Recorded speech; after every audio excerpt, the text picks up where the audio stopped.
Ladies and gentlemen, boys and girls, welcome to another edition of the Big Show on Steelers Almighty. You got your boy Big G in the captain's chair tonight, sitting back kicking it with the producer D on a wild edition because your boy Big B's on vacation. Let's just face it, he's having big fun right now. We've seen some pictures. He's having big fun. But it's going to be a wild edition, a great edition tonight over on the Big Show, man. If you've not already liked and subscribed, make sure you like and subscribe and share all Steelers Almighty content. They have great shows over here, live shows, pre-recorded shows, content available. There's memberships available also. And the members get a special thing because they always get their rant or comment up on the stage. If you super chat, you're guaranteed to get your rant or comment up on the stage. Super chats goes to help produce and push the show. And we also have merchandise available on Steelers Almighty. T-shirts, hats, mugs, there's stuff available. We're going to have new stuff coming out for this season. Great show tonight, great lineup tonight. Got a couple quick hit topics. First thing is Antonio Brown's insane Raiders mindset through the eyes of Max Crosby. Ladies and gentlemen, when we get into this subject, it's going to be diabolical, right? The massive $10 billion hypothetical price tag on the Rooney Empire based on the sale of the Seattle Seahawks over the last few days. The price tags done jumped up, ladies and gentlemen, and it's $10 billion at this point. And ex-Pittsburgh Steeler Joe Hayden calling out the looseness under Mike Tomlin during his regime and how the veterans was just able to just do what they wanted to do when they wanted to do it and how they wanted to do it. We got a couple of main topics. We got Rodgers Cowboy chemistry and what we're going to do with the backup quarterback position. We got Patrick Queen and his polarizing PFF reality and his grade. And it was diabolical. Man, I'm ready to get rid of him right now, right? And topic 3, the front office grind. The Joey Porter Jr. squeeze and the idiotic trade speculation out of Joey Porter Jr. And I've heard it all day. We're going to trade him to Detroit. We're going to trade him here and there. We're not doing it, but we're going to talk about it tonight on The Big Show. But before we get to any of this, man, what's cracking, D? What's going on with you, man? What's going on? What's going on, man? We just, filling in the gaps for Big B, having big fun out on the island. He's in the water. He ain't the typical black that be out there at the beaches in full clothes, not get in the water. Big B gets in the water. I saw him. So he out there having big fun, big drinks, belly full of pina coladas, and I'm happy for him. So we still got to hold it down and handle business over here. So let's go ahead and get into it, bro. Facts. Listen, over under. Is B like this or is B like this? Right, it's 8 o'clock. Yeah, over under. Oh, he's still up, man. He's still up? Yeah, Big B's a G, man. He can handle it. Nah, I'm thinking he's about right. No, he 2 o'clock at least. He's at 2 o'clock, maybe 3 o'clock. He's headed that way. He's headed that way for sure, man. All right, man, let's get into it. Let's get into the topics, man. Couple quick hit topics, man. Max Crosby pulled back the curtain on Antonio Brown being with the Las Vegas Raiders, right? Crosby got onto a streaming service, an N3, and described AB's presence in Las Vegas, right? He detailed how AB arrived in a hot air balloon one year, how he did whatever he wanted to do in practice, including over on the practice squad side of it, playing football with his kids with his shoulder pads off, falling asleep in meetings, not making it to stuff that he was required to do. But he said when he saw him in practice, he had legendary practices. Like Max Crosby said, I never saw a guy as good as Antonio Brown concerning the practice. But we're looking at it from a retrospective standpoint, and he had a lot of self-inflicted wounds, D. So what do you think, first of all, just what's your thoughts concerning Antonio Brown? And as we saw him just get worse and worse and worse from Las Vegas, then to Tampa Bay, and really, was he really that guy all the way from that point? Because, D, there was a few years where, in my estimation, he was the best wide receiver in football. I think he could have ran for 10 years, honestly. But, the thing about AB is no matter where he goes or where he went, it's the same story. He's the hardest worker on the field. He has the best practices. He's going to maximize the practices. But, he can't keep it together for long enough. Like, as soon as something goes wrong, he goes off the rails, and that's pretty much it. So we know who he is right now. You know, we know who he is then, who he was then. But, you know, it just happened so quick. Well, he was in Vegas for 6 months, maybe 5-6 months. Yeah. Froze his feet, flew in on an air balloon for training camp. Yeah. Arguing back and forth with Chucky, like 200,000 in fines. Fast. $30 million. Yeah. They didn't have to pay him, Yeah. and they wanted to be released. Yeah. That all happened in a matter of like 3 weeks Right. in Vegas. So, and then he was on to the next situation. But, you know, the thing that stuck out to me was that Max Crosby, as a rookie, just like seeing that and what impact that has on somebody that's that young. You know what I mean? Like, you see, probably still at that time one of the best top 3 wide receivers in the league come in doing whatever he wants, but he's still at the practice facility and he's getting 100% and like he's doing everything you're supposed to do on the field. So, you know, I just wonder, like, just being in that situation, seeing that happening, like, I mean, like, what do you take from that? You know what I'm saying? It's kind of like on both hands. It's like I could do anything I want as long as I come here and produce. So, Well, just worry there's about there's no doubt about that. The regime that brought Antonio Brown to the Las Vegas Raiders was willing to tolerate it. Yeah. Right. Now, there's no doubt about that because they saw the talent and what he could produce. But I think once John Gruden got a taste of it, it was like, nah, I'm good. Because like you said, the fines were just ridiculous. $200,000 in fines right off the bat. I mean, like you said, he burned his feet up. he literally was trying to train and do some different stuff, and he left his feet too long in a chamber, and he just burned his feet up, right? And I mean, there was other diabolical things went on, like you said, just coming and showing up in a hot air balloon. But the issue is this, D, and I just want to see how you feel concerning talking about, because we hear this talk all the time about being a pros pro, right? A pros pro is a guy that is going to perform on the practice field and perform in the game, right? And Antonio Brown, I think he was a pro, but I don't think he was a pros pro. I just think that there was a missing element, and some of that might have been fostered from his time in Pittsburgh. And we're going to get into that subject here in a little bit. But do you think that that's what cost him? Or do you think it was like the CTE, the brain injuries that was supposed to happen to him, the hit against the Cincinnati Bengals? Or was he that guy from the very beginning? I don't think he was that guy from the very beginning. I think, a couple of hits he took from Burfict and, whatever hits he took over his football career probably had a big impact on what's happening right now. At that point, maybe just a little bit, but, he had got to a point where he was, really starting to smell himself like he never smelled himself before. Yeah. And, those two things combined, like, you never know what's going to come out of that. Like, I've seen guys just smell themselves and think they're the greatest thing and then go crazy just off of that alone and start doing things that are questionable. So, I mean, I don't know, for three years, he was that guy.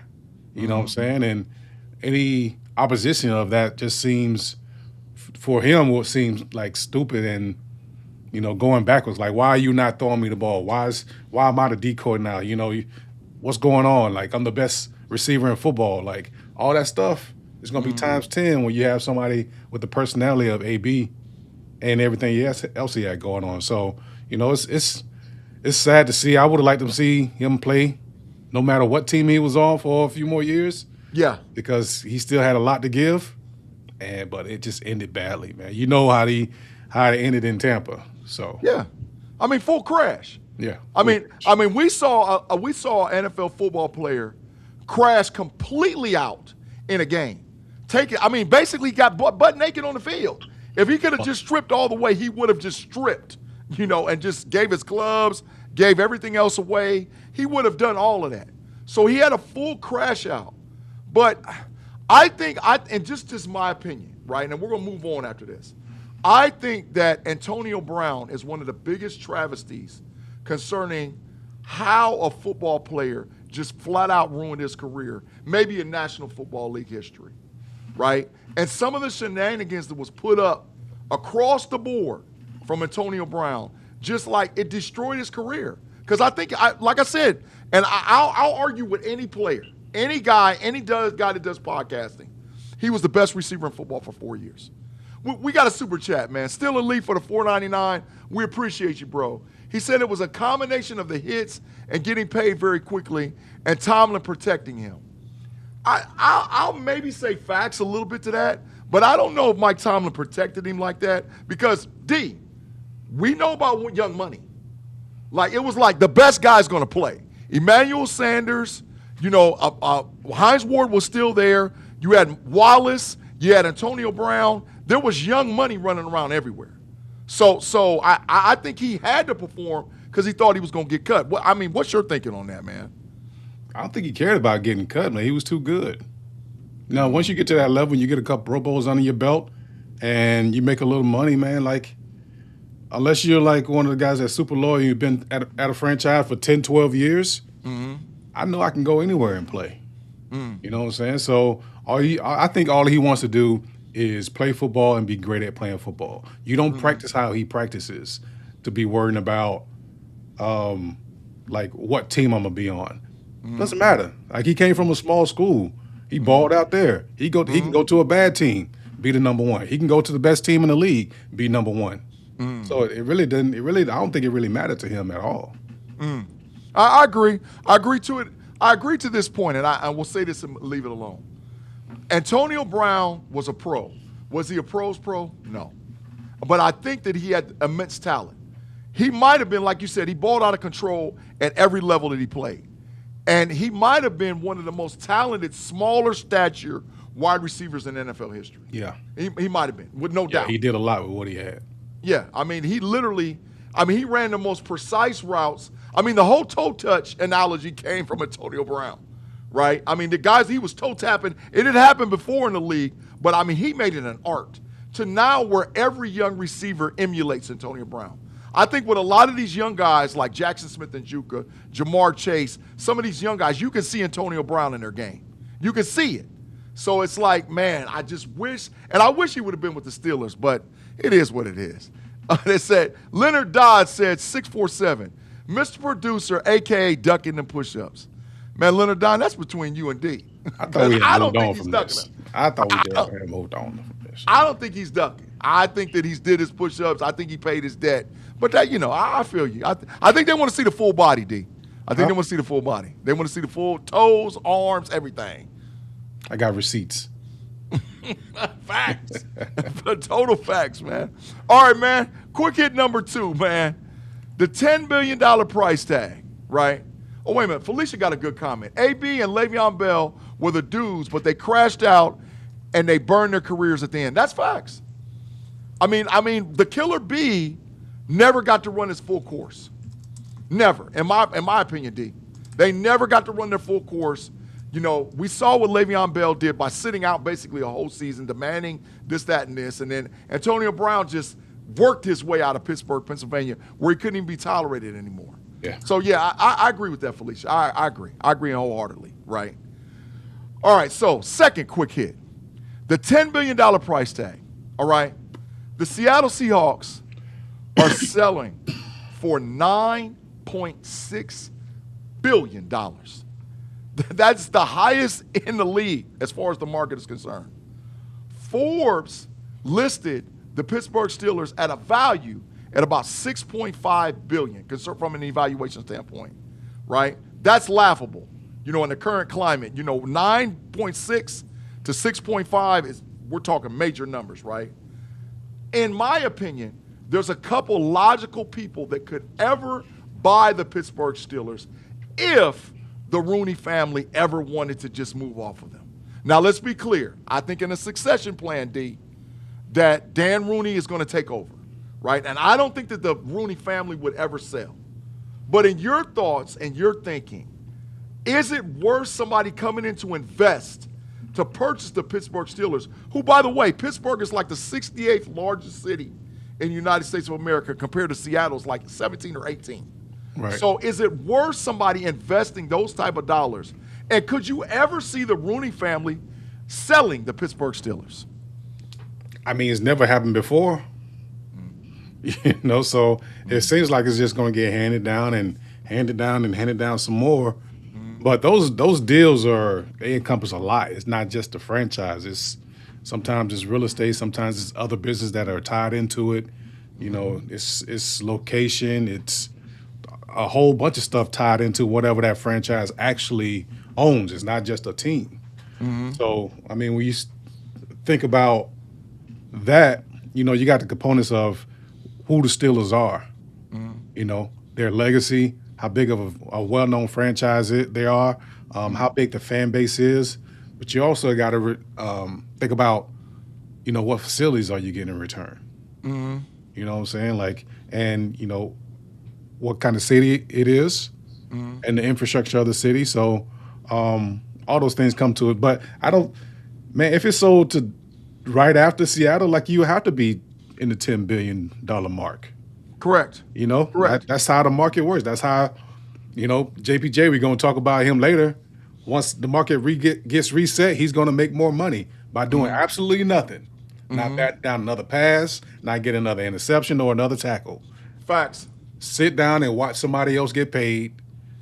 That's going to set the market. I'm going to make more money because of that. Same thing when you're talking about a franchise. But, you know, somebody like Mark Cuban, he's Pittsburgh native. He's been on record talking about how he regrets not selling the Dallas Mavericks, Yeah. you know, losing control of that. So he might be trying to get back in the game. But, you know, what you think of the value is for something, you still got to find a buyer. Correct. And if you only got 3 or 4 people, then it's not a lot of people bidding each other up. It's not a lot of people looking to buy a $10 billion franchise. So you're fighting uphill against that too. So, but I don't think any of that matters because I don't think they're ever going to sell it. Yeah. You know? Well, this is what I'll say. I'll say this. You're absolutely correct from an evaluation standpoint because it's not just the franchise. It's what goes along with it. The Pittsburgh Steelers, by far, is one of the most recognizable sports franchises, not just franchise, sports franchises in the world. Not just the United States of America, in the world. You can find Steelers fans everywhere. Everywhere. So the merchandise sells like hotcakes. There are loyal Steelers people across the globe. So because of that, you have to take that in evaluation, right? Seattle Seahawks, there's some people that know about them, but everybody and their mama knows about Pittsburgh. That's number one. Number two is the legacy aspect concerning the Rooney family. And like you said, the market will just continue to go up and up and up and up. But how much can you actually squeeze out of a franchise like Pittsburgh, you know? Because the Rooneys, and we know from an evaluation standpoint, has always been deemed about being a little cheap, you know, not wanting to spend and put money. Now, this year, you know, Art Rooney II has put a lot of money in the Pittsburgh Steelers facilities, indoors practice facility, changing of the stadium, upgrading the grass, got Kentucky bluegrass. All those different things are going to help the franchise out this year. But for a while, it's not been that big of an investment. Yeah. So if a guy like Mark Cuban comes knocking, I think you always got to sell high. The market dictates when the market's high, you sell. That's where you make the most profit. So I think that it would not be a foregone conclusion that the Rooneys might actually think about it, you know, because you're not, listen, 10 billion, oh, I'm out of there. I can't count their pockets, D, but 10 billion, I'm out of there. People are into different entities for different reasons. You know, some people are in, you know, Jordan was into the broadcast and the Wizards because he was looking at an exit strategy. He knew at some point he was going to cash out. You know, that was his whole model going in. He doesn't do it for any other reason. Now, if it was a part ownership in the Chicago Bulls, then he probably been like, hold on to it forever. Yeah. But, you know, when you're detached from it, or it's like the Dallas Mavericks where it's the guys from Vegas, the casino gods out there. Yeah, facts. They come down to buy the Mavericks. They don't care about the Mavericks. They just trying to maximize their investment. Correct. You know? So you look at the Rooney family, it was never that. Yeah. It's never been that. His daddy didn't talk about it. The grandfather didn't talk about it. So it's like it would have to be like some really big changes within that organization. For an organization that's that has decided that we're not going to sign people in season and hold on to that through all kind of GMs and head coaches. Like, it just seems like it's going to be more of the same. Yeah, I don't disagree. And Stank Moss said, good comment. He said, Tyrone Keaton, hell no. Art Rooney II has made it very, very clear, right? Listen, I get it. But, I mean, D, last point. A guy like Edward Stack that owns Dick's Sporting Goods, right? Or Thomas Tull, who's got a $5 billion net worth. If these guys come knocking, man, I mean, how do you turn that down? No, Tull's already in the building. He's a part owner. Right, correct. Yeah. But he's worth $5 billion, right? So if he said, I want to go from being a minor owner to a major owner, how? I mean, how could you turn that down? I mean, if it was to sell, I mean, I feel like that's what the Rooneys would do. They would keep it in-house. I mean, it just feels like what the Steelers do. You keep your players as long as possible. You keep your coaches as long as possible. You keep the franchise as long as possible. So how do you do that? You sell it to somebody that's already on the inside. So look at this. Look at Felicia. Ty, smile. She's shooting shots. Yeah, I see that all. Felicia, shoot your normal, girl. I mean, listen, we saw that live and in person. Yeah. She wasn't playing. She showed up with them damn roller skates and was like, look, I done got my light brights on, my Skechers. I'm ready to do what we do. So, yeah, you keep that energy and that enthusiasm, Felicia, and shoot your shot. Leonard Dodd got a super chat too, man. He said, we got more toilets. Laugh my ass off. Right? I mean, I get that. I mean, hell, we needed more toilets. I mean, how in the world can an NFL franchise, D, during halftime stand in line to go to the toilet? What the hell is that all about, bro? Can't do it, man. Yeah. Can't do it. I mean, you missing the halftime speech trying to wait in line and take a shit. Yeah. What is this? You missing the whole game plan. That's why there's no adjustments at halftime. Everybody they use the bathroom. Everybody got to go. I mean, the coaches is in line trying to get to the toilet. Yes. This is unbelievable. So yeah, that's why there is no adjustments. That's why we've seen that. So, okay, yeah, more toilets. Hell yeah, because that's going to give us more time to be able to make adjustments at halftime. I mean, McCarthy wasn't having it. Let's be clear. He said, Rooney, you got to get off that bread, bro. Sometimes it's simple. Let the man pee, and then you make some adjustments. Yeah, because I can't focus on anything else but going to the toilet. No. So yeah, I get it, man. I totally get it. All right, quick hit number 3, man.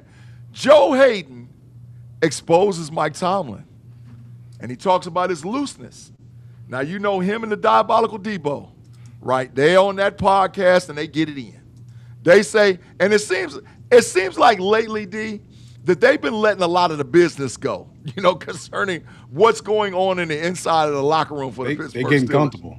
Yeah, they telling it all. As the days go on, they get comfortable. Yeah, the more they separated themselves from Mike Tomlin, and Mike Tomlin not being the head coach of the Pittsburgh Steelers, they're like, we're going to tell. We're going to tell now. So I get it. I understand, all right?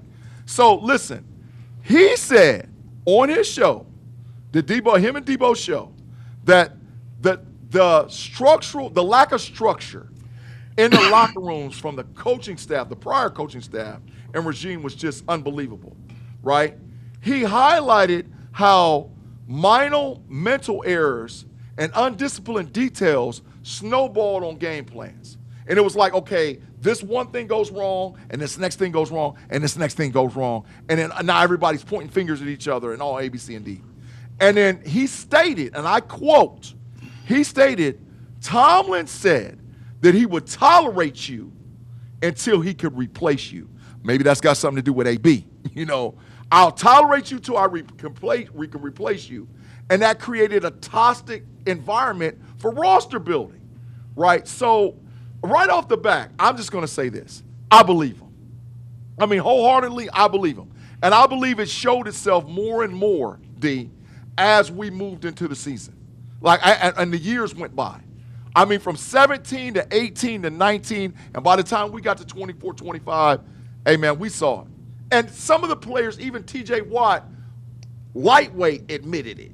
He was like, yeah, I wasn't willing to change. I wasn't willing to do this. I wasn't willing to do that. But now you got this new regime. So, number one, I believe it. I'm asking you, do you believe it? Yeah. Yeah, I mean, Tomlin's there for a long time. And he was comfortable. Like he's talked on numerous occasions about, you know, walking into Mr. Rooney's office and be like, "Hey, I need A, B, and C," and getting A, B, and C before he walk out the door. So, I mean, it should be that way, but also like you gotta, there's a hierarchy, right? You have the owners, you have the coaches and the staff, and you have the players. And if you don't maintain that hierarchy, and everybody feels like they're on an equal playing field, and that's when problems happen. You know what I'm saying? So if you take somebody like, Andy Reid, likable head coach, players get along with him. Facts. Mike Tomlin, likable head coach, players get along with him. But it's two different reasons. Tomlin, buddy. Andy Reid, buddy. But at no point in time do you forget that he's the head coach. And he's the man in charge. And if he don't get what he wants, your ass you're gonna be on the road. Yeah. You know what I'm saying? You're gonna be on another team or at home flipping burgers. Right. No? So you gotta kind of strike that balance. And I don't think Tomlin really did that, especially towards the end. And Joe Hayden got there, after a lot of guys. That was his second stopping place, and he's just talking and Debo's just nodding the whole time. Like, yep. Yep, that's what happened. Yep. Debo got to talking about how when he got to the Steelers, they stayed in the dorms for training camp, and once it got towards the end, players started getting B&Bs and renting hotels and not staying in the dorms, depending on where you were in the hierarchy of the players section. So, I think even more so with McCarthy coming in with a new staff and a new look, is really going to be a shock to especially the guys that were in that locker room more than just last year. Yeah. Or maybe a year and a half. Yeah. Where, you're thinking that the NFL, because when the rookies come in, you come into the NFL, you go to one locker room, you think the entire NFL is like that. Right. You're not thinking that every locker room is handled differently and coaches are different. Like, this is your world. This is real. So with McCarthy coming in, I think just the shock of how different it is and maybe how more well run it is as far as the people that you hire and the structure that you put in and hiring enough people so they can do their job and not have your nose in everything, I think it's going to make a really big difference. And you're going to see some players that, while they might have played well last year, are going to spring forward this year just off of the sheer structure of the base of what they got going on there. So I think McCarthy coming in is going to be a big change, not only just in play calling on the offense or practice schedules or different schematics on defense, not having a say so in defense and letting Patrick Graham do his thing, and then just talk back and forth in the offseason and in practices and everything, getting everything lined up. But it's just gonna look completely different. For so many reasons, in my opinion. Yeah, I don't disagree. Let me say this. First of all, any organization, it doesn't have to necessarily be football, any organization crumbles because of lack of discipline. Yeah. If you don't have discipline on structure within the confine of any business, it's going to crumble. It's not a matter of if it's going to happen, it's a matter of when it's going to happen, right? And the looser you get with tolerance and you create pecking orders when people, and they feel that I'm on the same path or same level as you, and or I feel like I'm elevated over you, when we're all really sort of the same thing, especially from a player standpoint, you create a culture that shows the young guys that come in that if they can do it, I can do it, right? And so I think that we saw that come to a head, maybe the last couple of years, when we heard the horror stories about Caleb Johnson, about Roman Wilson, about some of these young guys, and there's some of their practice habits and some of the other things that they were doing. Well, there's no doubt in my mind that they were paying attention to what the veterans were doing, right? And lack of structure in the confines. And let's not forget, Mike Tomlin always had between 16 and 23 coaches, right? It got lower and lower as he got closer to the time he left the organization. So now, like you said, with Coach McCarthy showing up, right, he instituted 24 coaches immediately, carried over 2, right? So now you got all these eyes, and guess what? Be late to a meeting if you want to. Be late to practice if you want to. Don't go get your rehab like you're supposed to. I mean, and that's what I mean, the difference maybe between McCarthy being a pros coach and Tomlin maybe being a pros friend. You know, that's just my thinking, you know. And I'm not saying Mike Tomlin was a bad coach, because you can't say a guy that always won, at least in the regular season, is a bad coach. No, you can't say if he was a bad coach. Like, nobody would call Andy Reid a bad coach, but, like, when he was in Philadelphia, he couldn't get it done. Yeah. He didn't win a chip there. It took him moving to another situation with a new environment and figuring it out from there. And one of the greatest quarterbacks in the history of the NFL, and let's not forget about that. That helps.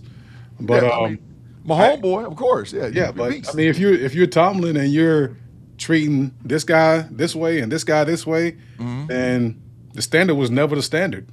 Never. There was no standard. It was just It was smoke. Right. That was full smoke as far as the conversation, right? It was a catchy phrase that people just caught on to, but we ultimately knew Tomlin was full of it. Felicia with the good comment, she said, trusting the coaches to coach and the players to play will be in full effect this season. All eyes will be open to see if McCarthy's Steelers is better than Tomlin's Steelers. Felicia, I agree with D right off the back and with what you're saying. I think right off the back it's going to have an impact and they're going to be better.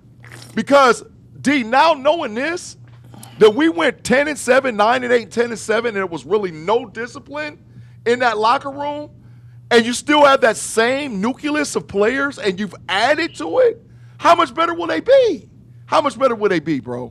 Yeah, I don't know. I just, like, all the signs of it not being a disciplined locker room were there.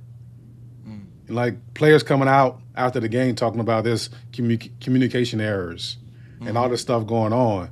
But at the same time, you have people talking about how much the players love Mike Tomlin. Well, I'm like, if the players love you, why aren't they doing what you telling them to do? It just didn't go together. So, you know, I don't know. It was I would have had to be in the locker room to fully understand the dynamic. But I mean, you're not gonna be able to do that, and players are only gonna say so much. Even Debo. I mean, as much as Debo says, like, he's not going in. You know. So, I just think it's gonna be different this year, and I'm excited to see it. Yeah. Sir Lancelot, what hat am I wearing? A Steelers hat. At the end of the program, I'm telling you, it's our Super Bowl hat. If you see it, it's our Super Bowl hat. I would never in a million years put another cap on my head outside of the Pittsburgh Steelers. Yeah, so, but it's a Steelers hat, but it's just red from the Super Bowl. But I'll show you at the end of the program. But D, you're right. You're totally right by saying I think it's going to be completely different. And the whole mindset, I'll tolerate you till I can replace you. I mean, what kind of bullshit is that, bro? I mean that's not a winning mindset to me. I'm sorry. I'm gonna tolerate you till I can replace you. Come on, man. What are we talking about? I mean, there's plus sides to, like, treating players like you're grown kids rather than players. Like, you can help them in, you know, life and talk them through different things. But, like, once you create that dynamic, it makes it that much harder to become coach. You know what I'm saying? It's hard to do both. You know, so I feel like he played that role for a lot of guys, and he wasn't able to get through to some guys. And when that line of communication was gone and that leverage was gone, like, he had no chance of going back the other way. Yeah. So and there was veterans that stuck around. That was through the whole regime. T.J. Watt, Cameron Hayward. These guys never left. So it's almost like, you know, like how when we was little and, you know, you're scared of your mom and dad because, like, they some discipline that kicked in. And then the first time you get away with something, you're like, I ain't listening to them. And, you know, you just keep going on and on and on. And you keep getting, it's like I get an inch, I get a quarter, I get like a foot. Now I'm getting 10 feet. Now I'm getting, and it was one of those deals. And I think that was just ciphered through the Steelers locker room and ultimately led to the demise of Mike Tomlin walking out of the room, right? Yeah. Felicia said, Big G, the main reason why Tomlin kept players too long. That's facts. Because he didn't have to deal with the shenanigans. He's like, oh, that's TJ. Oh, that's Cam. Oh, that's he just, we'll tolerate it. We'll deal with it. Because he thought he would get the production on the field. But ultimately, it's cancer. Ultimately, it tears apart at the very fabric of the organization. And that's why I'm excited about Mike McCarthy being the head coach. Absolutely excited, man. Yeah, anytime you get comfortable in anything, man, that's when things start going wrong. Yeah. You never be comfortable. Yeah, that's total facts. You better be on your P's and Q's because there's always somebody that can replace you. Let's be clear. Like there's always somebody that's better than you. You better be clear. So you better be working on your game, right? That's total facts. All right, main topic number 1, man. All right, the sticky 3. All right, the last rodeo for Mr. Rodgers. Now, he put some stuff out there on social media. He showed the fellas all huddled up. They in Wyoming, man. I thought they was going to be in Malibu. They in Wyoming. Is it right? Montana or Wyoming? I think they Montana, Wyoming, one of them states that I ain't never been to out there. West. I ain't never been to Wyoming, ain't never been to Montana. I don't know nothing about it. I don't think I'm going either. Nah, me neither, bro.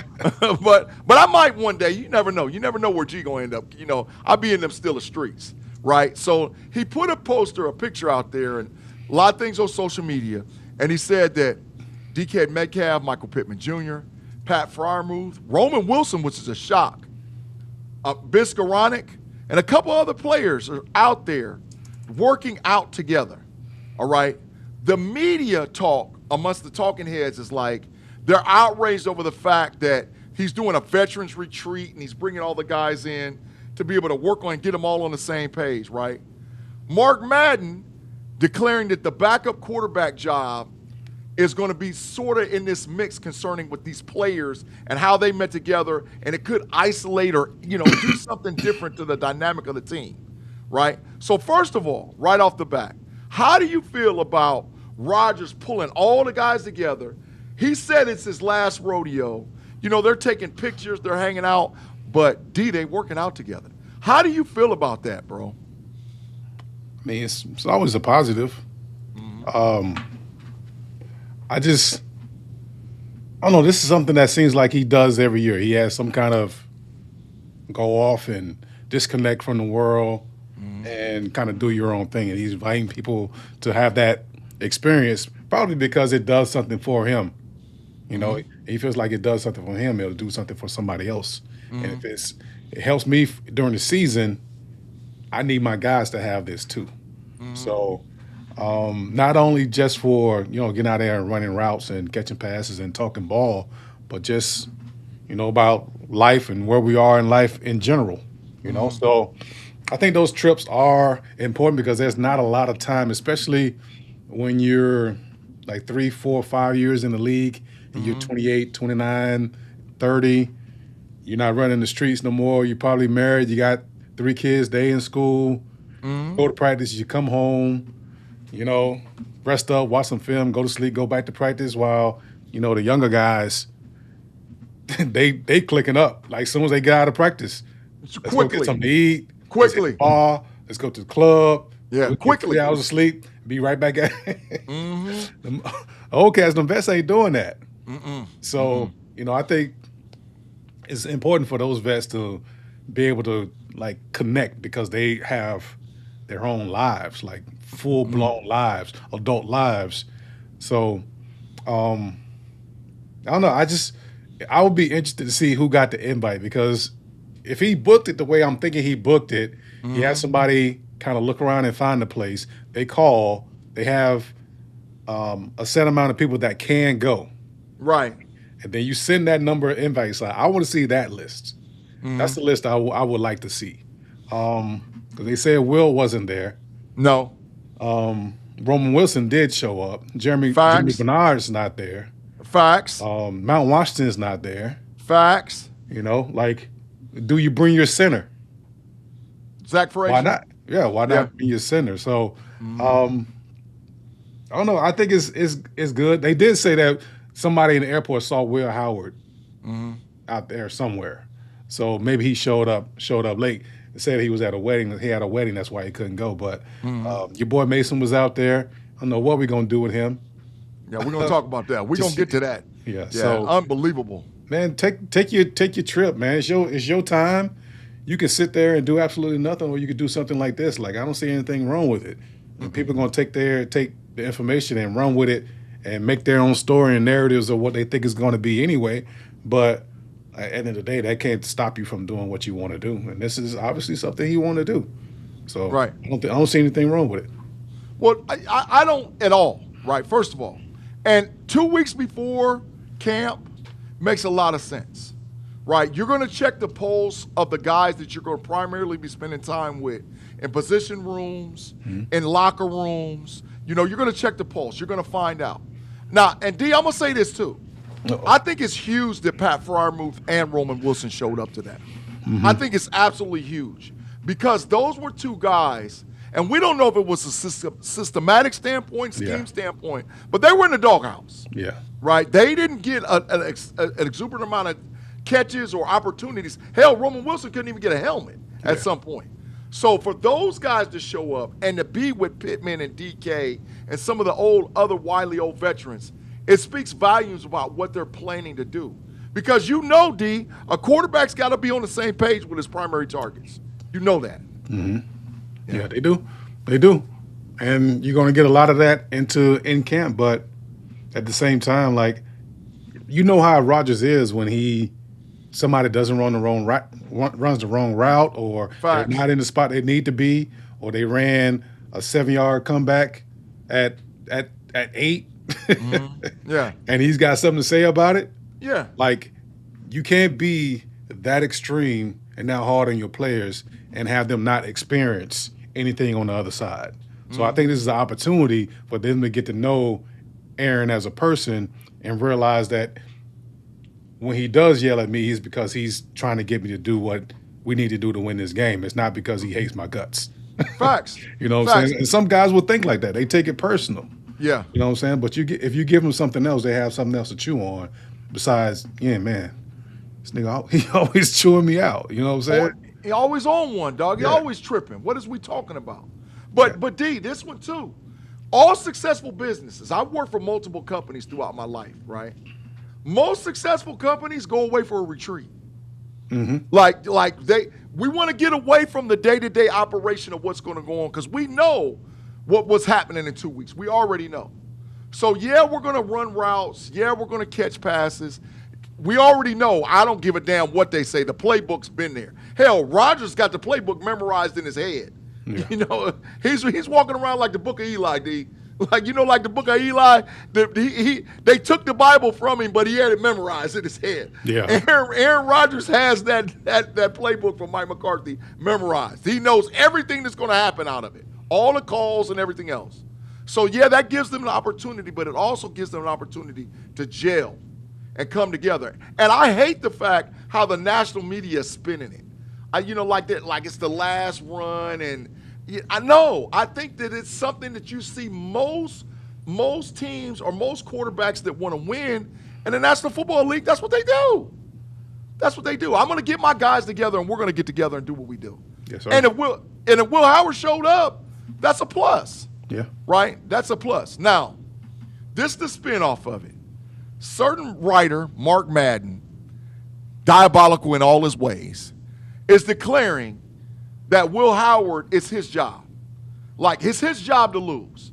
And by him showing up out there in that camp, now, okay, well, Will Howard's, Aaron Rodgers is going to bless him. He's going to say this is the guy. And the fight or the battle is between Mason and Will Howard because there's no way they're getting rid of Drew Allar, right? But according to, like, a lot of them little secret depth charts out there right now, Drew Allar's number 4, Mason's 3, Will Howard's 2, and, of course, Rodgers is 1, right? So do you think this is an early tell concerning what we're at as far as Will Howard and his process to become the backup quarterback in Pittsburgh, Pennsylvania? Do you think this is an early tell? I don't think it's anything. I think the tell is that Will Howard's the number 2 quarterback in OTAs. I mean, like, why overthink it? You know, I know everybody's reaching for a story, but he was the number 2. Like, what did he do? Go out there and throw 15 interceptions to lose number 2? Come training camp, he's going to be the number 2 quarterback.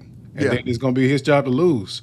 And if he doesn't completely stink it up, if he just plays average, he's still going to be the number 2.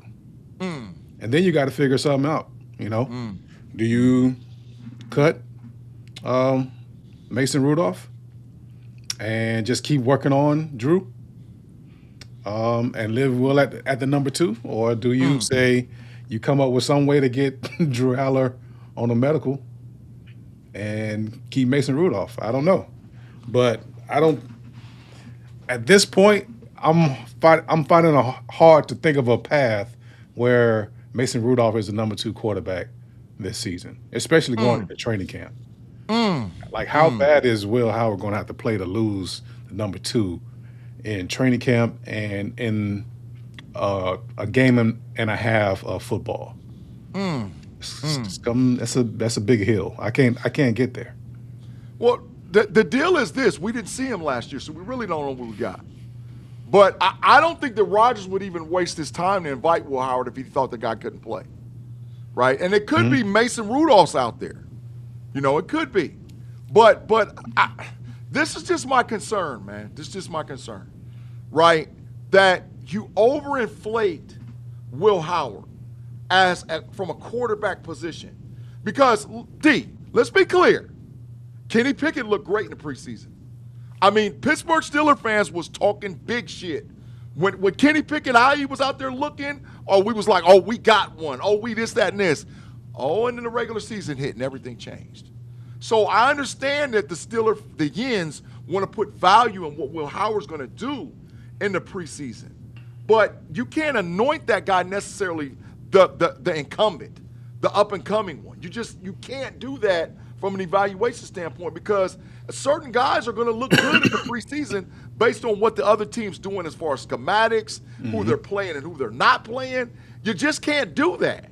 So I'm like, pump your brakes. But I agree with you with this.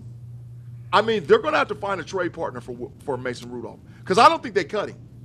I don't think they cut him. I think they got to find a trade partner. They're going to end up having to take something. You know, and whoever is trading with him is going to know that the Pittsburgh Steelers have to trade him. So they're not going to get value for him. They're going to get something. They probably want to get value. Look at you got a drinking buddy. Oh, Big G, I got some of that soda you showed last week. That's some good root beer. Hey, man, you know what? He wants me to say, I'll show it right now.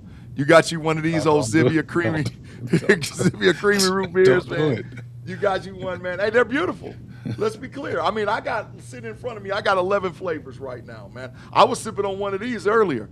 That orange, man, that Zivia orange is beautiful, man. They're great. They're absolutely great. So, yeah, of course. Yeah, thanks, man. I appreciate the comment, man. Let's see. Listen. Oh, they still calling for the push-ups, man. D, they tripping. They out there tripping, man. I understand. They wasting their breath. And Big B ain't here tonight. So I'm telling you right now, we're going to huddle up quick. I ain't going to let the live chat just go off the hook. Not me. No, not me. I can't do it. Can't do it. All right, so D, this just my dilemma.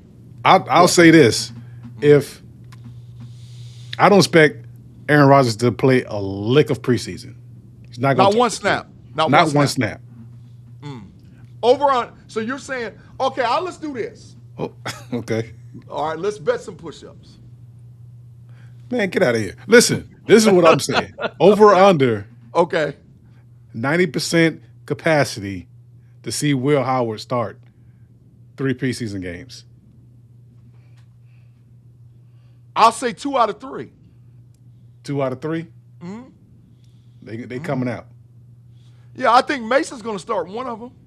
You think Mason's going to start one? Yeah. Why? Yeah. This the thing.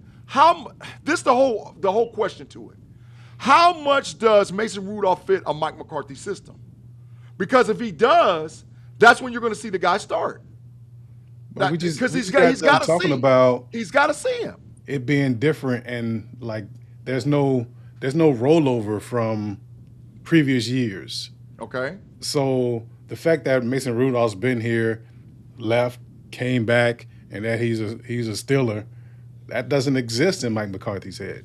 That's facts. Which is why Will Howard was the number 2 quarterback. So he don't that connection it does not exist anymore. Like Mason Rudolph is going to have to play football in practice and whatever snaps he get in the preseason. Yeah. You know, I mean, we don't even know if McCarthy likes Mason Rudolph. That's true. We've had coach speak that said that he liked Will Howard, but that was the right thing to say. I mean, that was the right thing to say. He said nothing about Mason. Yeah, he hasn't said anything. But I think at some point, and what do you say when you ain't got nothing nice to say? That's true. But at some point, you got to showcase the guy. If you're going to get trade value for him, you got to showcase him. At some point, you have to. You do. I mean, he's going to get reps, but I mean, you also want to see Allar. So, yeah. Well, Allar's second half. The whole preseason, Allar's the second half. Like you might see a game where Howard comes out and takes the first reps of the second half, but the second half is Drew Allar. The fourth quarter is definitely Drew Allar of every preseason game. But I'll say second half. Bernard Nixon for the $2. He said Ryan Clark is still hating on the Steelers. That's facts. I mean, he don't necessarily hate, but he's just got his own way of saying what he needs to say about the Pittsburgh Steelers. You know, so I keep the cream out. No, listen. Well, I don't know why I've been pinned about having cream. You know, it's just a root beer. It's just a root beer. It's a beautiful root beer. It's a nice flavor. I mean, they got a good description concerning the name of what it is, but hey, it is what it is, man. It is what it is. They said cream dream for Big G. See, I told y'all. Huddle up. Huddle up. Huddle up, ladies and gentlemen. We're not letting it get off the rails over here. Big B will let it go. I can't do it. I got to stay focused, man. All right, topic 2, real quick. And then, there's going to be more content that's going to come out concerning this with Steelers Almighty, concerning my own personal shows. If you haven't watched the stuff on Steelers Almighty, some of the stuff on the Know It Alls podcast channel, like me and B have been back and forth. And I think D. Howard's been the guy like in the middle, trying to hold us together and say, because I feel some way about Patrick Queen, and Big B feel another way about Patrick Queen. All right? So we did a deep dive today.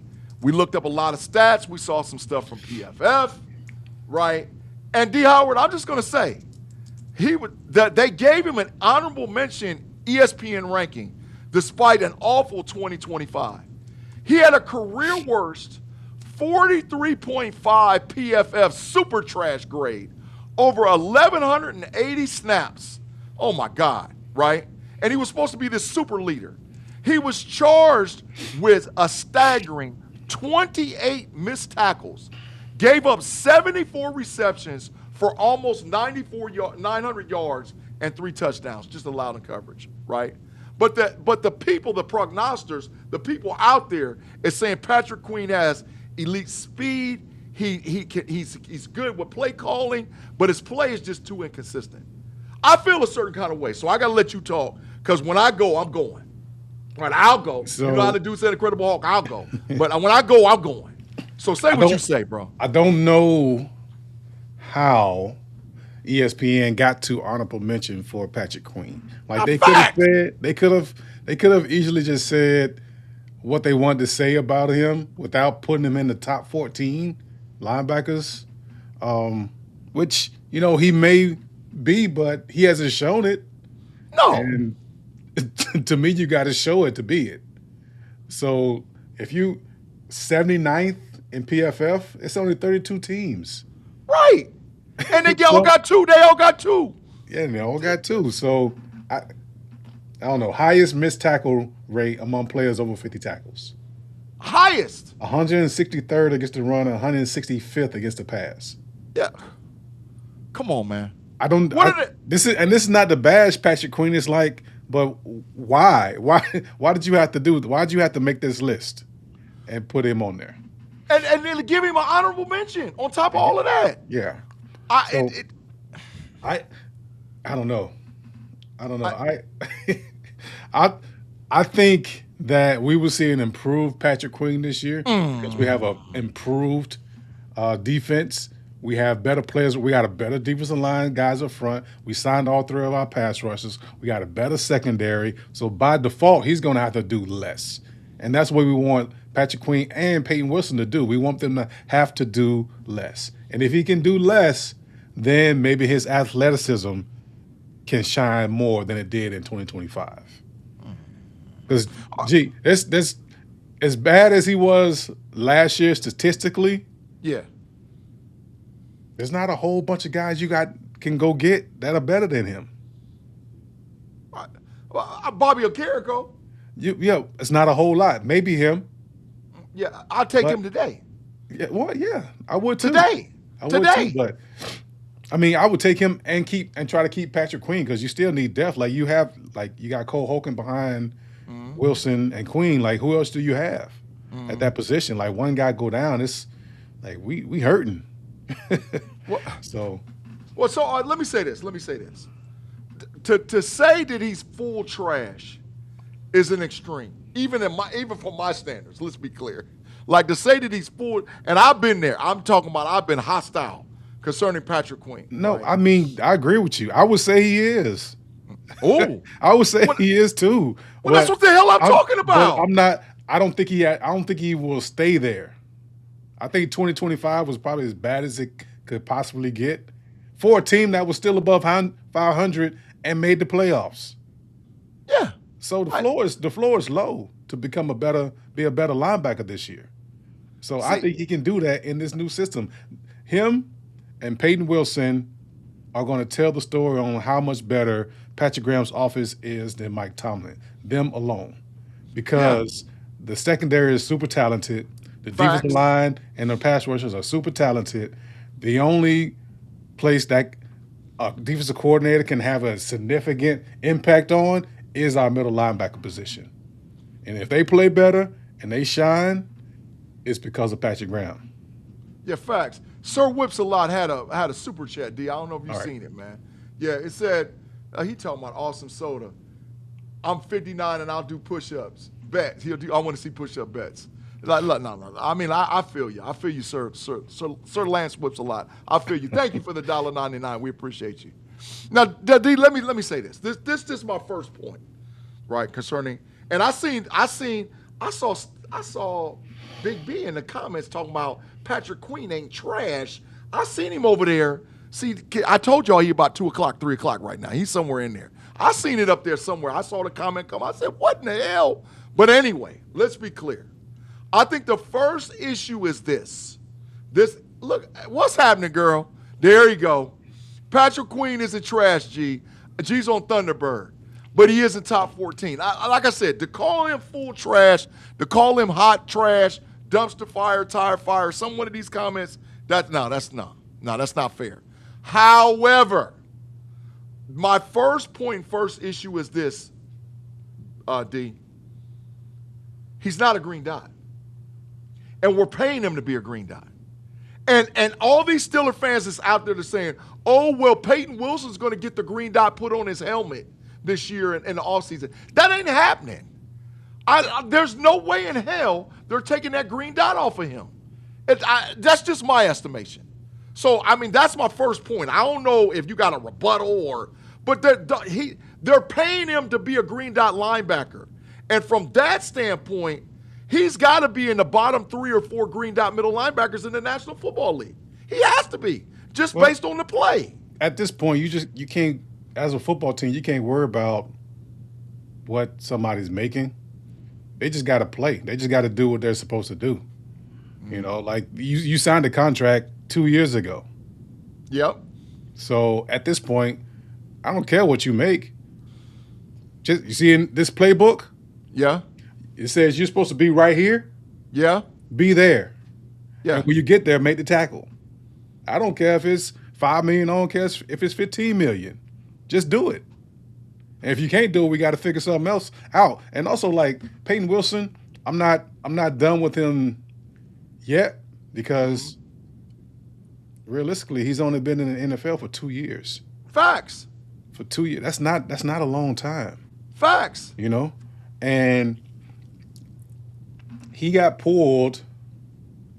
He got pulled out a lot at the end of last season. Like he was, as soon as an article came out and said he was on pace to break somebody's record for the most tackles in the season, we stopped seeing him. Right. Like the last 3 or 4 games, you didn't see Peyton Wilson Facts. That's on all track facts. to make all these tackles, and you just take him out. Don't understand it.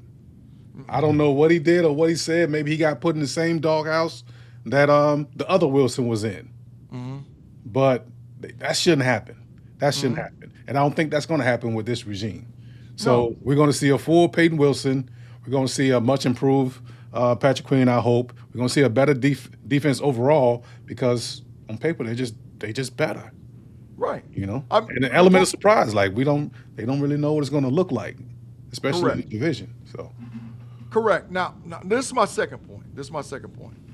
In the current scheme that we're hearing that's going to come, and we're going to see multiple different sets out of the Pittsburgh Steelers defense this year. We are, just the thing is going to be one way or another way. No, we're going to see multiple sets. But in a base 4-2-5, which we're hearing is going to be played a lot in Pittsburgh, how does Queen get better? And I just want to see from your evaluation standpoint, how does Queen get better in that scheme? Because now he's uncovered. Even if you shade those 2 defensive tackles inside, he's uncovered, bro. So now you got guys that can get to him to the second level fast, right? So how does you explain to me how does he get better? well, how much were we in nickel last year? A lot. Okay, so what's the difference? Same difference, same Same scheme, difference, yeah. right? So if that's equal, and you say my defensive line is better and deeper, my edges are the same but deeper, my secondary is better and deeper. If you don't get better, you just leave the league. Like you got everything working. You got everything working for you. Yeah. Like that's what you want as a linebacker. Right. I want big, strong, girthy guys. Excuse me, pause, first of all. Big pause. Big No pause. Diddy, no doubt. Big pause with that But boy. you got some hogs up front, man. You know what I'm saying? So it don't matter what defense you're running. 3-4, 4-3, 3-5-5, whatever. If there's communication, there's trust between the front end and back end, and you got some people that can eat up blocks in front of you, you have no choice but to be better. You know, so I think the defense is going to be simpler. It's going to be easier to understand. It's going to be the calls are going to get in faster, and it's going to be less for him to think about, and he can just go play.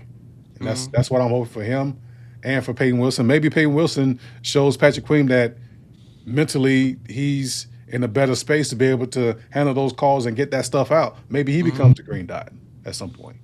Yeah. You know, just let Patrick Queen play. So I feel like, especially with a new regime, they're more willing to try different things, and they're going to run through the whole gamut in training camp. They got 2.5 weeks in training camp. They're going to try to do as much as possible to see what guys can handle and what guys are comfortable with, and then that's what they're going to go with. So, doomsday scenario. Uh-oh. When do they wait till the regular season to try to fix the room? Or do they, in preseason, they say, look, we don't have what we need, and they go get a guy?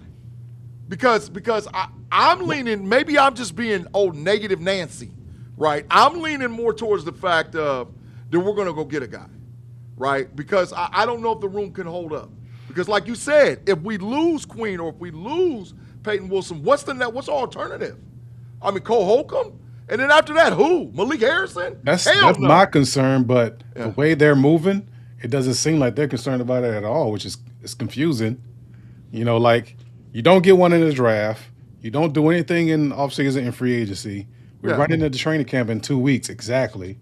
And you just, tying the linebacker room together with duct tape and hope. And I don't think that's how you're gonna do it. Like they addressed every position and gave depth in every position, and the linebacker room, which was a weakness last year, you didn't do anything with. Right. So I don't know what the plan is there. I guess they're just hoping that everything just works out and people stay healthy, and the addition of to guys in other rooms helps out that room. But one wrong move and whew, Yeah. it can get ugly quick. Right. And do we both know when the coaches sitting with them clickers and they watching film, they circling the wagons on the link. Right? When they find it, oh God, they're gonna keep going after it and going after it and going after it. And I just think that you might get the element of surprise from Queen and Wilson early, but as time goes on, if they're not disciplined, and like how you said, this is the play call, this is what you're supposed to do when you make the tackle, and teams start understanding, okay, they called this formation, they called this play, and we put him in this position and he didn't make the tackle.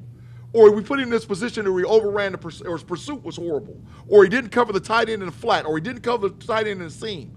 As more and more that goes on, now he starts to become a liability if he doesn't transition from what we saw last year to this year. Well, and that's my concern. I'm of the belief that we now have a defensive coordinator that's going to make adjustments. Mm-hmm. It's just not going to say, this is your job and you need to do it. Mm-hmm. And then go into press conference and say pretty much the same thing. We just need guys to do what they're supposed to do. Yeah. No, if they can't, you have to do something. What, you just going to take the L? No, you got to adjust. Yeah, you better. You better. That's what we pay you for. That's what you get paid the big bucks for. Yeah. To make the adjustment, see what's happening, and make the adjustment. Yeah. Absolutely. And make it work somehow. Yeah. But you can't just, unless you just, ain't no one unless you got to coach. You can't just be a counselor. You got to coach. Mm-hmm. So. Can't be your buddy. Can't be your friend. Got to tell you some hard truths. Get your ass over here on the sideline. Come on. Well, he did that too. Get your ass over here on the sideline. He did that in some places where I don't think he should have. Yeah. Peyton Wilson, Roman Wilson. You bring in, Aaron Rodgers buddies. Yeah. So, I get it. I don't know. We'll see. I get it. We'll see. All right, topic number 3. JPJ. And D, this, I can't take this no more.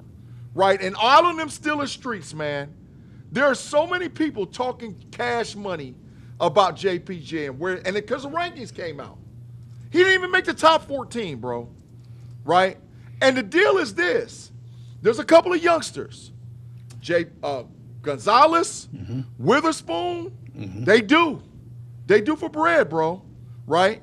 And so if they strike gold and they pay those guys, because right now, the St. Louis Rams have the highest paid corner around $31 million, right? So that's how you know you old. St. Louis? Or, the Los Angeles, whatever they are. They're the Rams. The greatest show on turf. I said the St. Louis, but they're the Rams, right? So they got the highest paid corner, right? Yep. So if they strike gold, right, because they gave him $31 million. So now if Gonzalez or Witherspoon hit, we already got Surtain, Stingley, those guys making Sauce Gardner. They're making big bread, bro. So are the Steelers putting themselves at risk to actually have to do what I deem as the unforgivable by franchise tagging the guy when you could have worked it out? Or they're just trying to play the long game? Because, D, I really think that they're fighting over a couple of $1 million. I think they're somewhere around 24, 25. I think he wants 27, 28. And so I don't think they're fighting over per year. I think it's more guaranteed. I think it's guaranteed money. But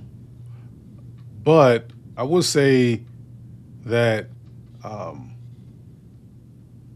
where Joey Porter is ranked in the national scheme of things is I can see how they got there because he doesn't have a lot of interceptions. It's not a lot of splash plays. It's just like he just blanks out that side of the field and nothing happens over there. Every once in a while he breaks up a play, but it's not a lot. He's not intercept the ball and going back to the house 80 yards. You get one of those, then all of a sudden he's all pro and he's a top 3 cornerback.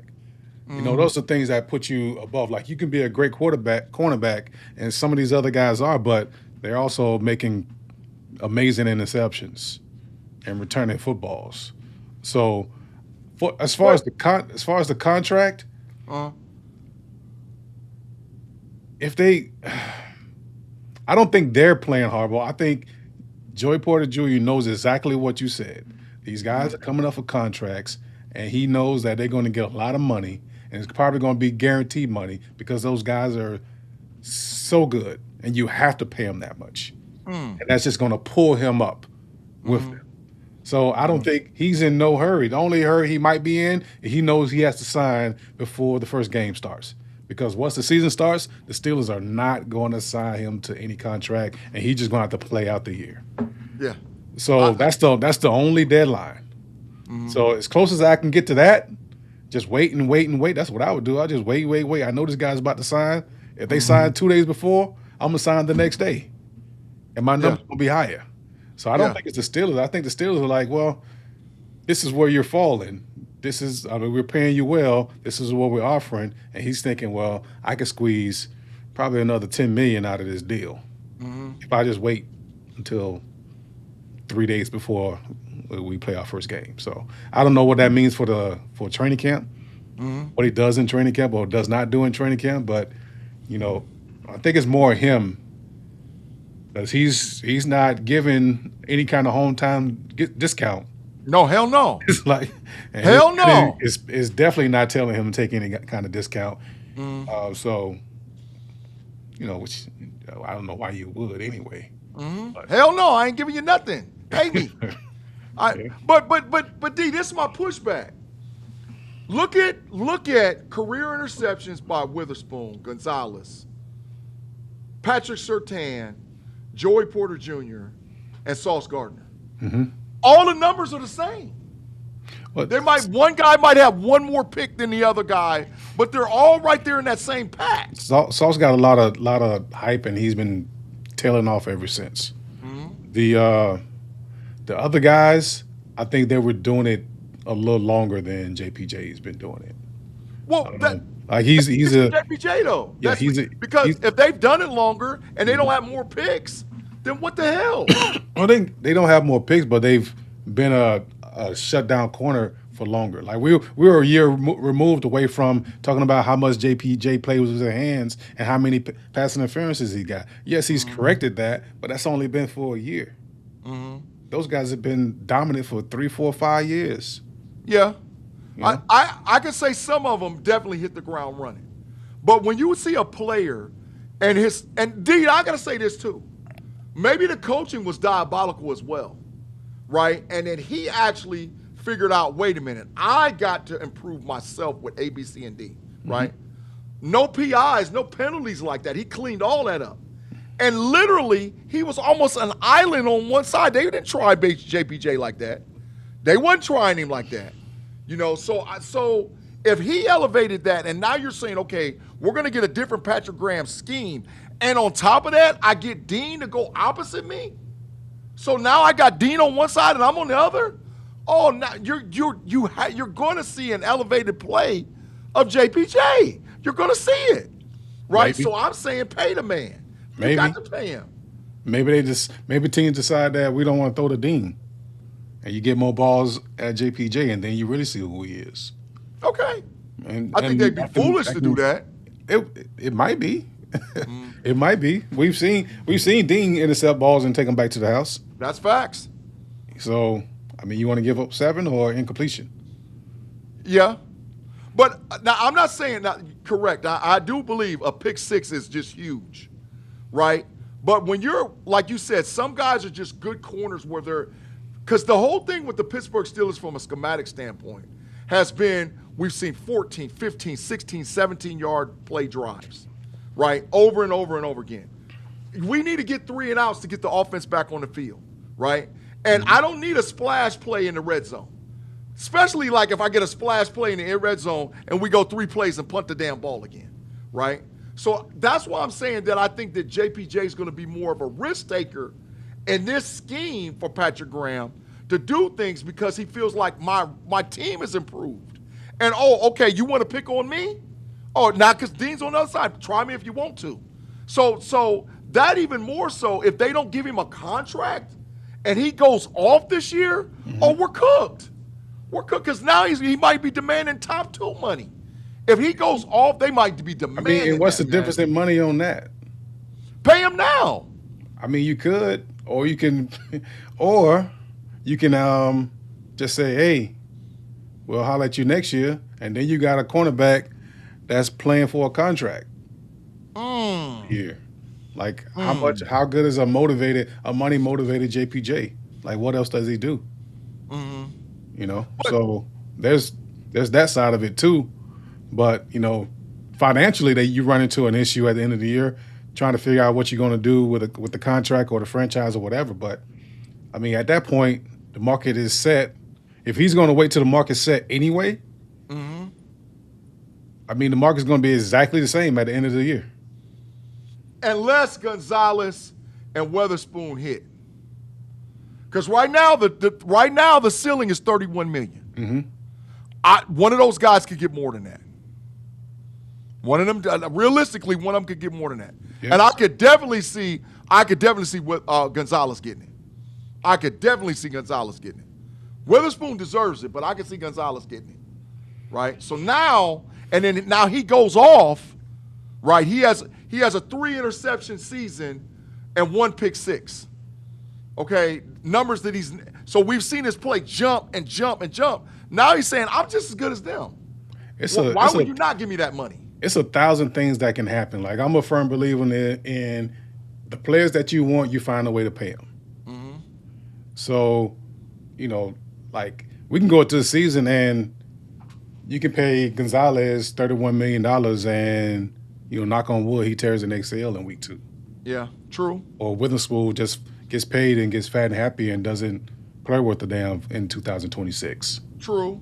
And then what does that do for JPJ? Even if he does play well, they're like, well, they paid these guys this money and they ain't done nothing. So even though they got paid, it doesn't help his cause. So it's 1,000 different scenarios, like I said. So if they want to sign him, they will figure out a way, whether it's before the season or after the season, which makes it really clean, honestly. Like, if you have that policy where you're not going to sign people during the season, you know, once football starts, we all about football. Right. We're not going week by week, making phone calls with the agent. You walking past Khan in the hallway. Y'all walking past and things are weird and funny and whatever. Static. No, it don't happen now. We'll holler at you in the offseason. I think that's clean. So there's also that. Like, that's a benefit of it. You don't have to go through the drudgery of having to do that all year. You know? So I love Howard's comment. He says the premise was that he hadn't allowed a touchdown ever. Oh, you good? He hadn't allowed a touchdown ever. Right? No. The Brandon Ayuk, hell no. Get that out of here. No way. But you're right. You're right, D. The deal is this. But there's any of those people that's out there, because there's guys that's in the live chat and the different shows that we're on. Oh, they're going to trade him, and it's going to be Everett and Asante Samuel starting corner next year for the Steelers. Stop that. Right? They have him in control for 3 years. Because they're going to franchise tag him twice. They're not going to let this kid out of their control. Right? So I'm saying, I just personally feel that the deal needs to get done faster. Right? Because wasn't that successful by us paying Nicky Herbig faster? Right? It's optimal. Okay. Well, that's all I'm saying. That don't mean it's going to happen. Right. That's all I'm saying. Like, we want the optimal situation out of everything.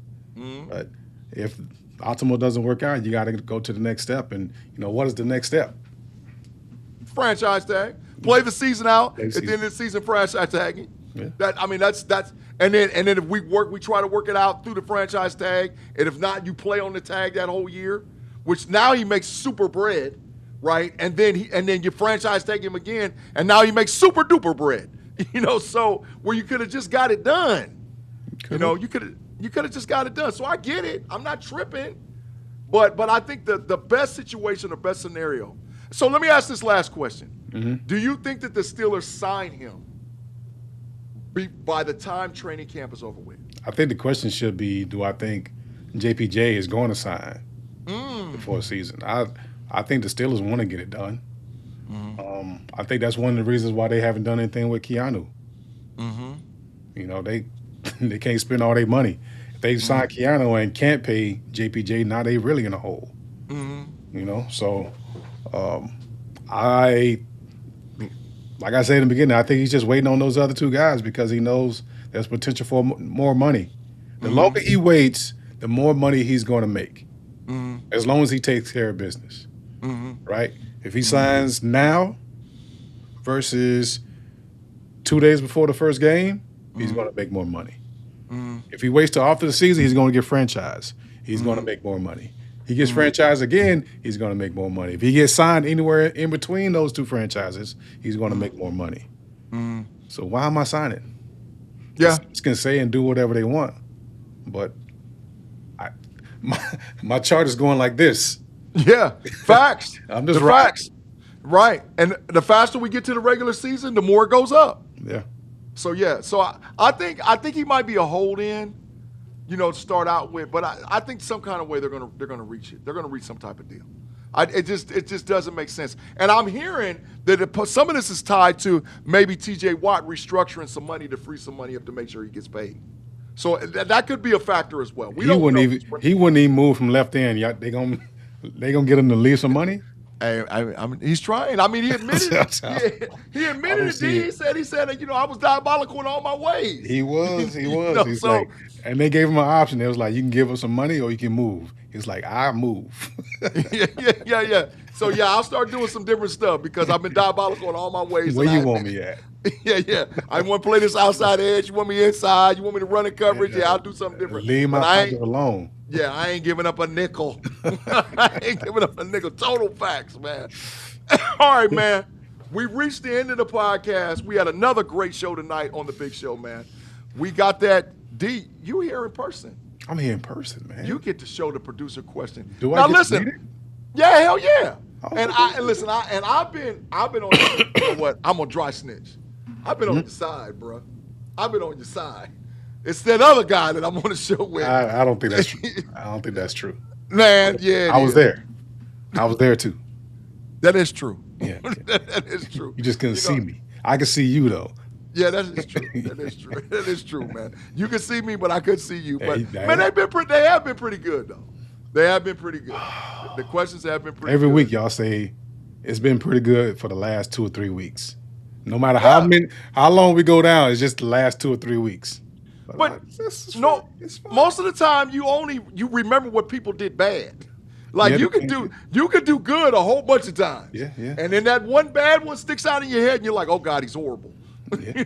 So I'm gonna hold out like JPJ. Yeah, no contract. No contract at all, man. Mm-hmm.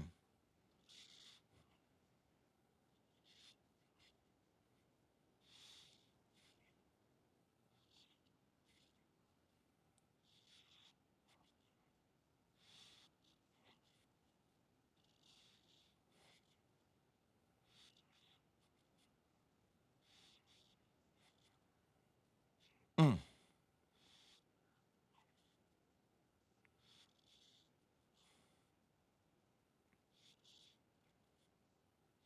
Mm.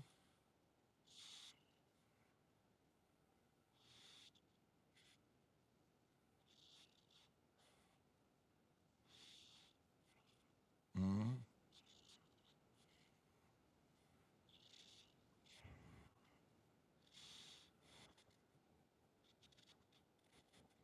Mm.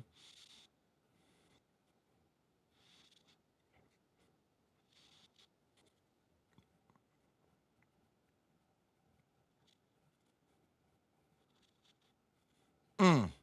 Make sure you put your hashtag in front of your vote, A, B, C, or D, while you're commenting, making these comments. Make sure you put your hashtag in front of it. Now, let's be clear. I'm going to say this right off the back, D. Howard. You could throw A and D in the trash. This comes down to B and C. But the way that I feel, B is the correct answer. Kenny Pickett, Kevin Colbert, trying to fix the damn thing, decided at the last second, I'm going to give a quarterback and make him available for the Pittsburgh Steelers as I walk out the door.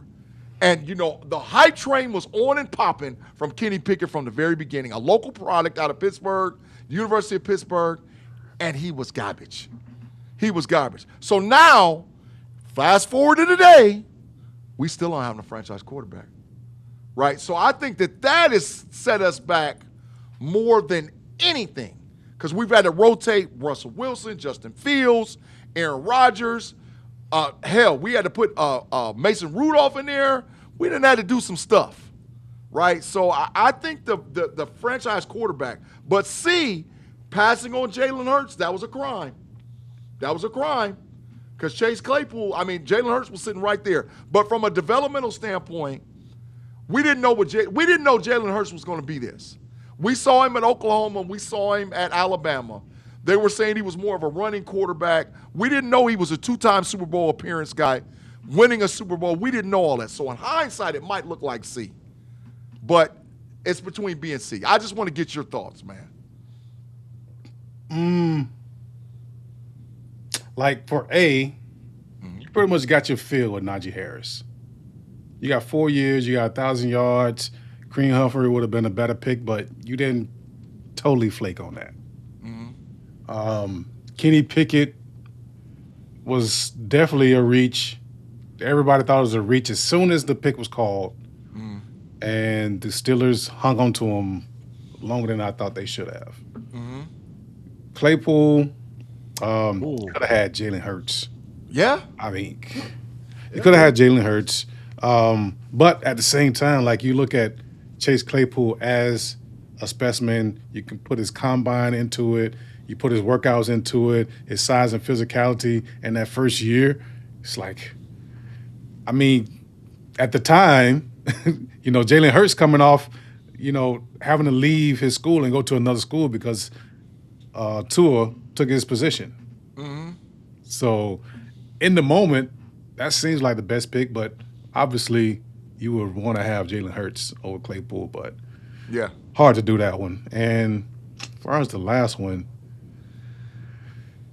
why would you trade up for them? No, in trash. In hindsight, like, no. Yeah. Don't want to Hell do that. no.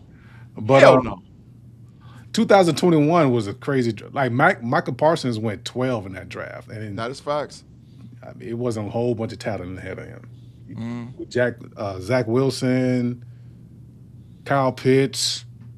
There was like 5 first-round quarterbacks that year in 2021. It was like 5. And Justin Fields. It's like, Jesus. Yeah. So, yeah. But I'm going to go –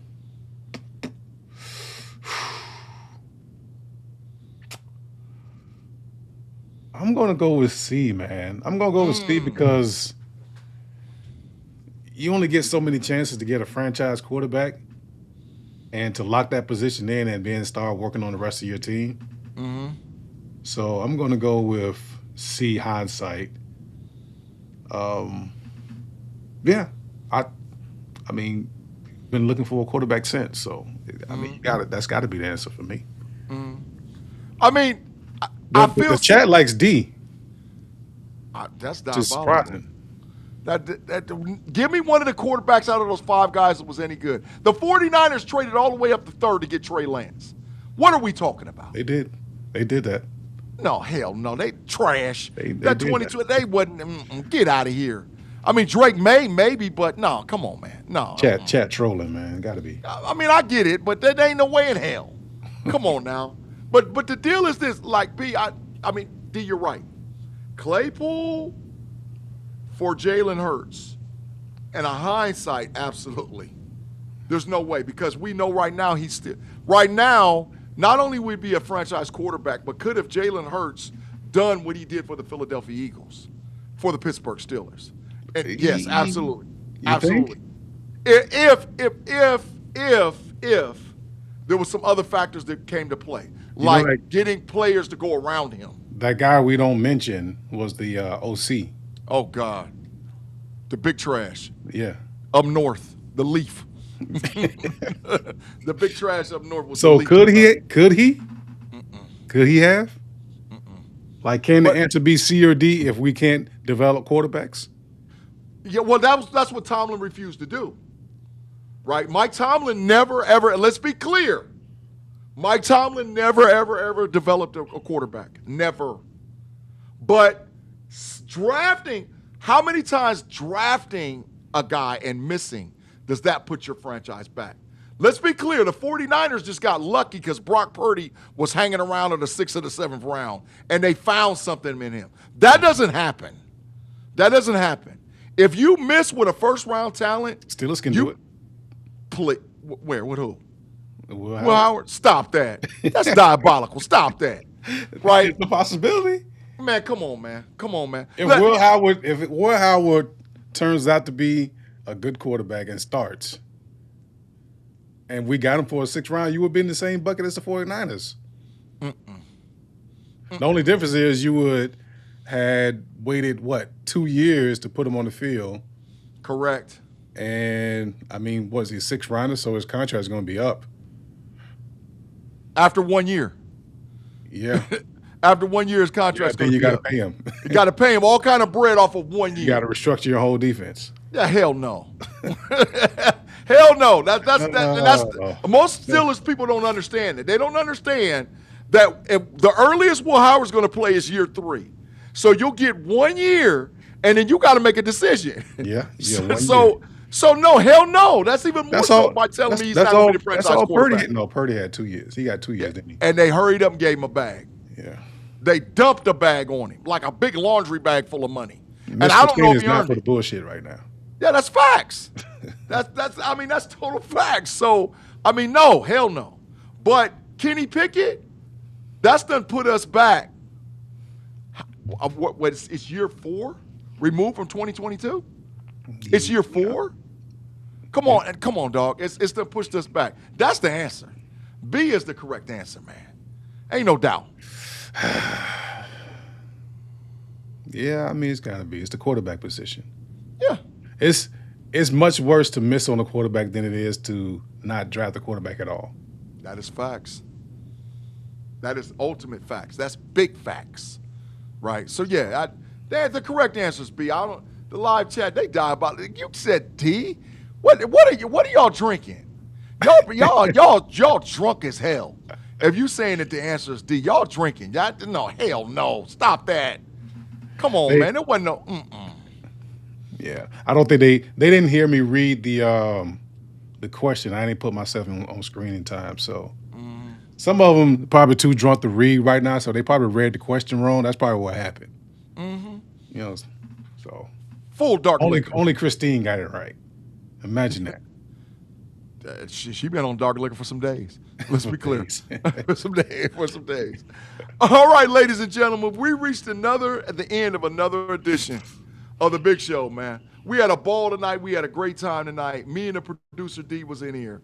D, your final thoughts before we leave off the Pittsburgh Steelers content for the Big Show on Steelers Almighty, bro. Good show.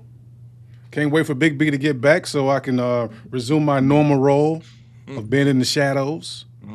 But other than that, man, good to be here. See you next week.